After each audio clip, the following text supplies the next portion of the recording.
Hello YouTube, this is Terrell from Terrell03.com, and the weekly report is going to be a day early, and today is Wednesday, May the 15th, 2013. This report for the 16th. If you're checking out the sun, then you're noticing a lot of activity, and what I'm noticing is that the coronal holes are getting larger. And if the action was out here on the western limb, then that would point in my direction. This is actually on the opposite side. So that might be a good thing. There's been a lot of activity right around the same time that I'm preparing to go to my safe zone location. I'm not telling anybody what to do. You guys do what you want to do.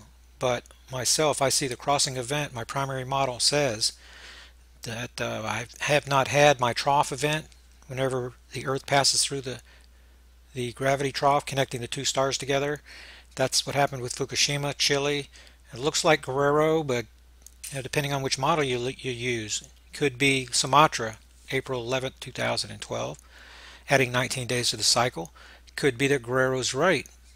It could be that April 6th of 2013 was our event, only adding 4 days to the cycle. If that's true, we have another orbit cycle in us. We'll add maybe 16 days next year. But 6 models, I'm looking at the threat that's right in my face. Remote viewers and the web bots are talking about May the 20th. My date is May the 17th. If I'm off a little bit, that could be the 18th to 19th. That would be an extra 1,600,000 miles that Earth travels each day. If the elliptical curve on the black star, if my projection turns out to be off a little bit. I want to leave this image of the sun up to see if YouTube will let me use this. This is what I want to use for the face of this video. Then the newsletter is going out a day early, just like I said. And this is a good one with a lot of commentary. Multiple X-class flares represent possible black star proximity indicator. There are lots of indicators. This is where this video is going to go, this link right here at the top. It's my final step in preparation for putting the newsletter together for newsletter subscribers. Lots of commentary in this one. Diagrams that you're going to click on. They're the link activated. And here I'm talking about solar cycle 24, how it's running at half mast and causing difficulty in my modeling. It's difficult. 4 X-class flares in 2 days highlight the arrival of the solar maximum. I'm not buying this. We had a brief solar maximum, well, a little bitty spike here at the end of 2011, 2012, and then flatlined about the sun running about half speed right now. Remember that the heliosphere has shrunk by 25% in just 1 decade, and the magnetosphere of our planet is weakening. The magnetics of our solar system are being affected by something, and of course my primary hypothesis is that there's a connection between these two stars. This binary twin that's coming in appears that there's kind of a Doppler effect, I'm thinking, if you want to do a comparison to sound, as these two stars get closer together, you know, as a train's coming towards you, the sound waves bunch up. I got a feeling that that's what's happening. And the gravity trough and the magnetic portal, I got a feeling that they're pulsating. And the Earth passes through and we get different results.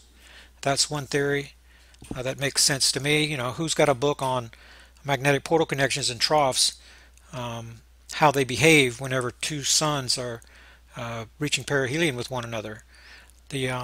That's what I think is going on. It would explain fluctuations in my modeling. And number 6 says, I'm talking about that right here, number 6, Solomon Island was the alignment event, February the 6th. That would mean that the binary twin actually turned around a third point in space and headed out the other direction. If that's true, then we'll have an alignment, backside alignment event on August 10th. Now, I really have lost track of where this thing is, and it frightens me that it could still be in front of us in orbit. But we're going to cross its orbit path here shortly, and that's the reason that I'm heading to the Ozarks soon. And if it turns out that a week goes by, 2 weeks goes by, then Stu Noodle, one of his guys, his theory is that April the 6th of this year that we had our event, that it was Pacific Ocean event, and with so many 6s and 7s and 8s happening, then it's difficult to determine when the Earth is going through this trough on the near side. So that's why there are so many models. Then S1 poses no threat to Earth. I'm here in McCanny, and I'm being sent. Thank you very much, guys, for sending me the tapes. I think it's McCanny, but he's just nonsensical in the things that he's saying. I cannot figure out how S1 is a threat at all. Look at the steep angle that it's coming in on the plane. This is the angle that it's leaving on, higher. When it passes by Earth on the way out, it's going to be 40 million miles in front of us. It's going to be way, way, way far above the plane. The trajectory is going to send any debris. If this thing broke up, it would likely be on the way to reaching perihelion. 40 to 50% of all comets do that. And I just really can't see the threat posed by it. So I got commentary on that. And there's radio links here. To McCanny's commentary, and then I'm going to come behind and give him and make statements on what he's saying. He's just speaking nonsense. There's a Harrington model that he's talking about. He was talking about Uranus and Neptune, and how Planet X, supposedly this thing is not a planet. It is a star. It may have planets associated with it, but he was talking about how it perturbed Neptune and Uranus. Well, Neptune and Uranus are 10 astronomical units away from one another. That's as far away as the Sun to Saturn. And they did conjoin in 1993 out there in Sagittarius, just like he says. But if one planet's going to be affected, then the other one would have to come along later, because they're both in alignment with the Sun, right in Sagittarius. That the reach of that object, of that inbound star, is not that great. It cannot affect two planets that are that distance away from one another, and the velocity is going to be very slow out there. We're talking beyond the Kuiper belt. Okay, so what he's saying is really just not making very much sense to me. And then he said something about that it's busting into a comet or something like that. That seems to have comets on the brain. I'm having difficulty recognizing comets as threats. I really am. So he says that they're not snowballs, icy snowballs. Well, yes, some of them are. They formed with the solar system. The rocks that were out there and the cloud that was out there condensed on those rocks, and the wells became a little deeper to gather more dust and of the moisture, the methane, ethane, and ice, and made larger objects. And some of them are small objects, some of them are snowballs, and there's a spectrum of comets out there of composition and of density. And otherwise, all of them, if they were all one thing, they would all behave the same way coming around the sun. It's just not, that doesn't happen. It's about a 50-50 shot, because some of them are snowballs. You can't go, comets are like people, asteroids, planets. They're not all the same. Look at Jupiter, look at the Earth, look at Mercury, look at Pluto. They're not all the same. Neither are comets. So whenever and I made the commentary there that I know that John Moore and Lucas were working together for quite some time. Lucas was well aware of the 188-day cycle. He knew September 26, 2000, and what was that? September 26, 2012 was on the 188-day cycle. Lucas bows out. He runs off as if he's redeployed somewhere. And then, that was after calling me what was it he called me on Freedom Slips? A mud flap researcher. Yeah, I really, really resent that. And then he heads for the hills, and then September 26th, 2012, his date is coming out of the lips of John Moore. Well, when did John Moore realize that was Lucas's date? Why did he head for the hills if he was right? And they turned out that we ended up getting a 7.9er over there at Aleutian. That was a backside alignment event. But still, the August 17th date that they were talking about, Mike Harris was doing the same thing. And Carrie Cassidy was saying the same thing. Not her, but some of her guests. And where'd those dates come from? August the 17th, that's the date that the thing would have crossed orbit of the Earth if it was in alignment on September 26th. That was on my timeline. So now it seems that McCanny has stepped in and that he is filling in. In other words, they kicked up the game a notch whenever they got McCanny in there. But the stuff the guy says is just nonsensical. I don't get it. 99.5% of the people may not be able to understand that he's talking goulash, but I understand it.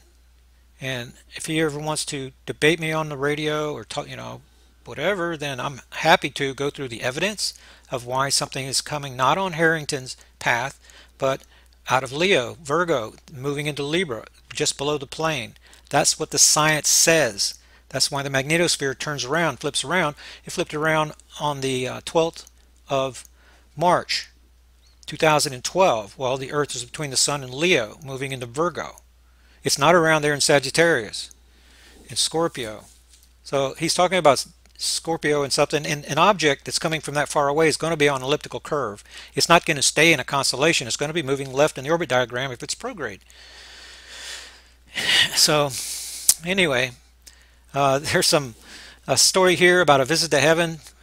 One of the subscribers, her friend, her daughter presented her with a story, and I wanted to share that. And the information here on the massive underwater volcano discovered off the coast of Alaska. Here's the seismic chart. Look at the 2.5 to 4s. This is the number that I watch.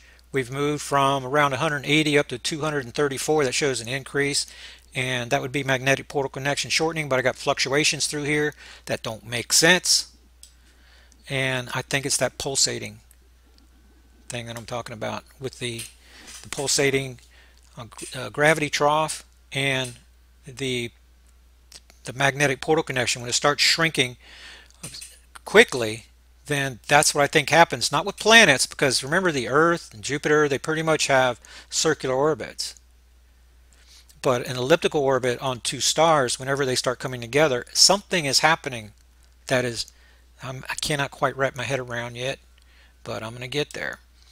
Okay, I see that I'm running short on time, and I want to get down here to the bottom. Zeta Girl gave us a good article. I love her survival topics. The newsletters are worth their weight just for having her topics. Wendy, I didn't get your article in time, and Stu Noodle, you owe me that report on the April 6th hypothesis for the near side alignment. I want to get that in here. 4 things you need to know about tornado season. So the radio schedule is down here. Setter Girl does the best work here on putting this stuff, survival topics together. Okay, Hijacker show is supposed to be tomorrow night, but I could be en route. It could be that I have to miss this, and it starts at midnight, and I'm going to be driving all day. I don't know if I'm going to be able to be there. If I do, it's just going to be to give an update. The most likelihood is going to be the Saturday night show. I may be able to do this one with Vicky, at least to give an update at the beginning of the show. But my time when I'm out there in the Ozarks with the survival group, then I'm in the bed early. I have to be, and I'm up early. So this is going to be irresponsible for me to, I'm not going to be irresponsible to my group. That's going to be number one whenever I'm out there. So I'm just letting you know, I might have to have a radio show on the schedule here, and I might not show up. I hate to have to do that, but that's why it says all shows are subject to cancellation this week, and it may be that way for the next week too. So that's pretty much my report. The crossing event is what I'm afraid of, that they're looking at right now, May the 17th, especially with remote viewers and web botters kind of feeling the same thing that's happening. The owner of Revolution Radio, that's Nighthawk, they came out with intelligence. He's a former military guy, HARP specialist, and last year that they were saying that an event was going to happen in the middle of May too. So I'm treating this as my war game, and I'm driving over 1,000 miles to be in my safe zone location, practice drilling and that kind of stuff. So that's what I think everybody should be doing. This looks like this is the best threat that I'm seeing, and if something doesn't happen, that is wonderful, that's great. Then better prepared for the next event. So that's it for the update. Thank you guys for bearing with me, and I appreciate it very much. Thank you very much for your support, and subscribe to the newsletter at terralo3.com. Thank you.